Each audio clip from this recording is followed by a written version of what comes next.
What is the weirdest thing you've ever done for money? I was in 6th grade. Some 8th graders came up to me and offered me $5 to snort crushed Tic Tacs. As I was snorting them, one of them got a teacher and told her I was doing drugs.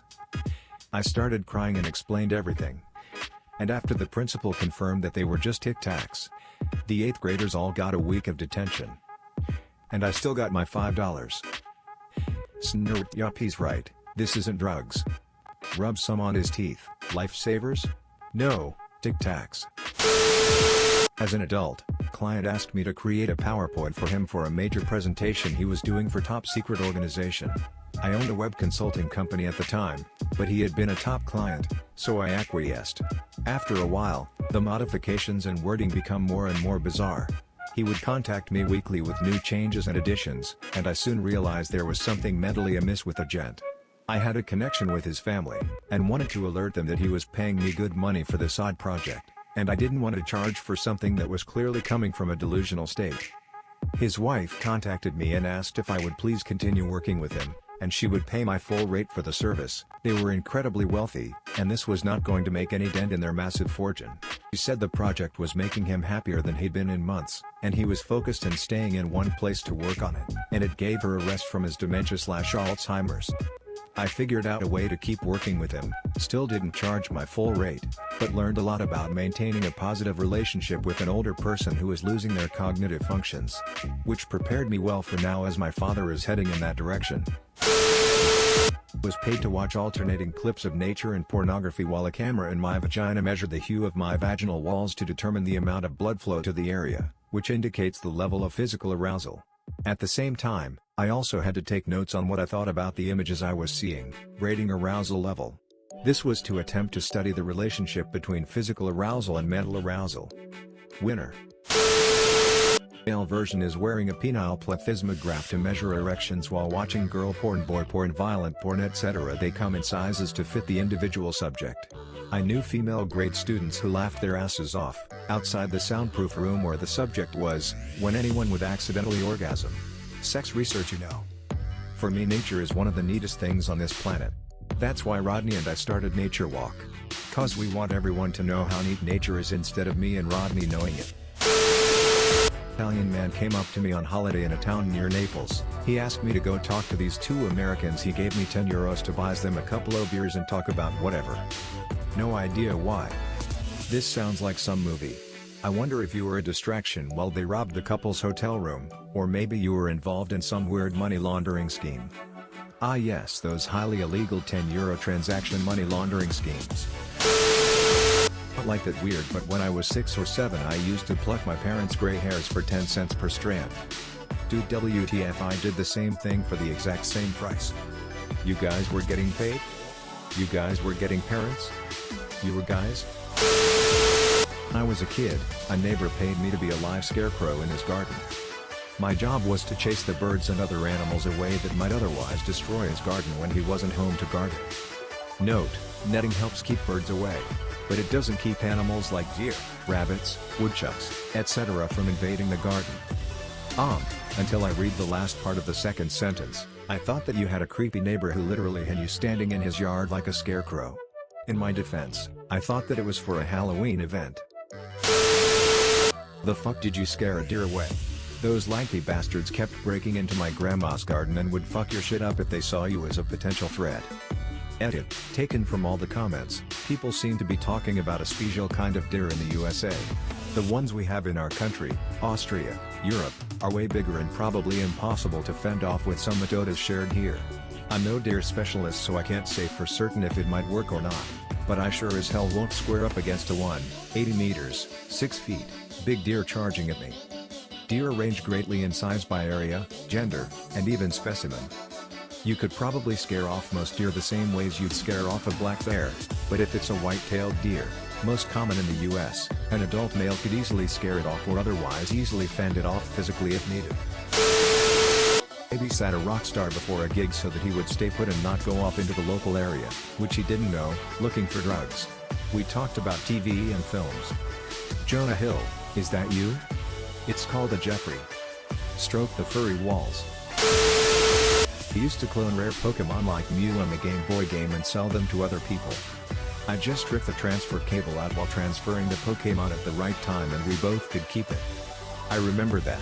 They always said it was risk since you could corrupt your game, but then I'm pretty sure it happened to me. So many memories of those games. Good times, except for that one. Fanfic order. Gimme characters and plot, or plot what plot scenario, $15 per 1,000 words. Was fun, and occasionally hilarious, even if I'd never admit publicly to some of the stories I wrote. It was that, or work a second retail job. Writing commissions won. So how can someone get into doing something like that? I'd be completely down to write weird fanfic for fellow perverts. I used to advertise it on my Tumblr. I have no idea where the fans have migrated to now. Probably depends on the fandom. I'm getting old. That's approximately the 4th mass fandom migration I've seen, and I was too busy when Tumblr imploded to figure out where people were heading this time. I also have a fair number of readers for one particular fandom, and all it took was posting a few commissions I was willing to own up to publicly on AO3 to get word of mouth going. Then I had a second AO3 account for the commissions that I didn't want to tie to my main account.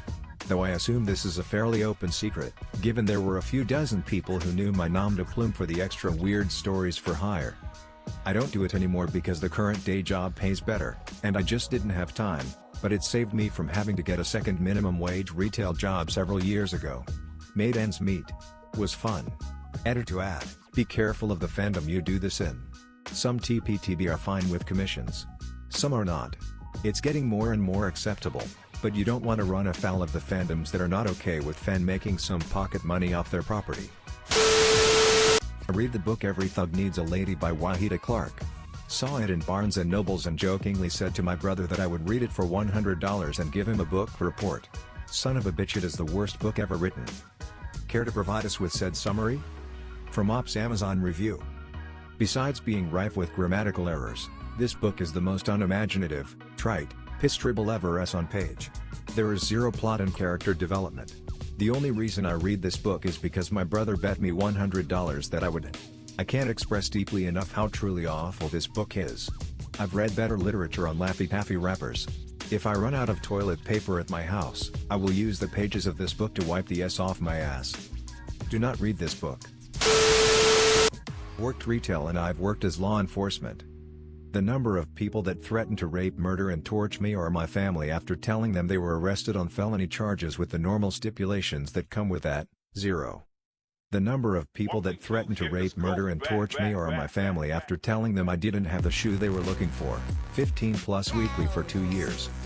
There's an obvious reason for that. And it isn't just that people are dickheads, which they are. Because threatening a cop might get you a more severe sentence while the retail guy can't do anything about it. Almost traded farts for rent once. Care to elaborate? Sure.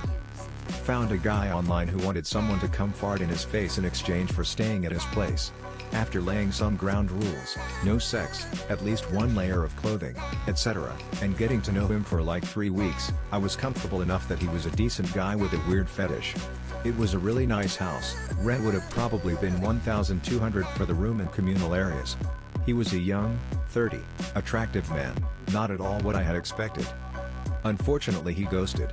Felt almost as bad as a breakup. I was like, WTF dude, my fart's not good enough for you? Ordered wasabi. It was not worth $2. I ate a fat spoonful of wasabi for $5 at work once. I hate the taste, but figured I could do it easily since I take spicy food like a champ. I was not prepared for the searing nasal inferno of death. Yeah, those are completely different chemicals.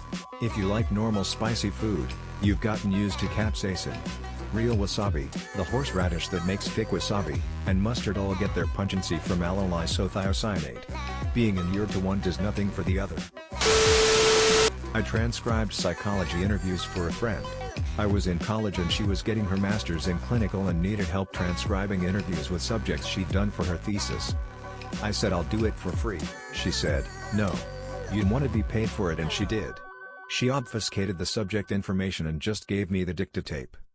At the end of it, I am happy she paid me. That was nice of her to insist. Jesus Christ, that was some depressing shit. Her topic had something to do with bonding between mothers and stepchildren. Work for an at-home transcription service, and I get to transcribe a lot of interesting stuff. I transcribe a lot of calls of people describing their car accident to an insurance adjuster, but I also do podcasts, Zoom classes, and ghostwriting stuff, so I've transcribed long speeches about dating advice, sovereign citizen beliefs, what heaven and hell are like from a Bible class, and interviews with a guy about his brother's murder for a book he was writing. Thankfully, I haven't had anything too distressing come down the pike. I can imagine it would be difficult since I have to listen multiple times to get it all right. How did you get into doing that if you don't mind me asking? It sounds so interesting to me. Disney princess parties, or as my partner lovingly called it, being a stripper for toddlers. We recently went to a toddler birthday party with a girl clown. One of the dads recognized her from her other party entertainment job. We hired Captain America for my youngest daughter's 4th birthday. We realized he was also 5, the magician that came to my oldest daughter's 5th birthday 3 years before that, when Captain America started eating red foam balls and pulling them out as his butt. As I'm typing this, I just realized what other party entertainment job your clown had, but I'm leaving it anyway.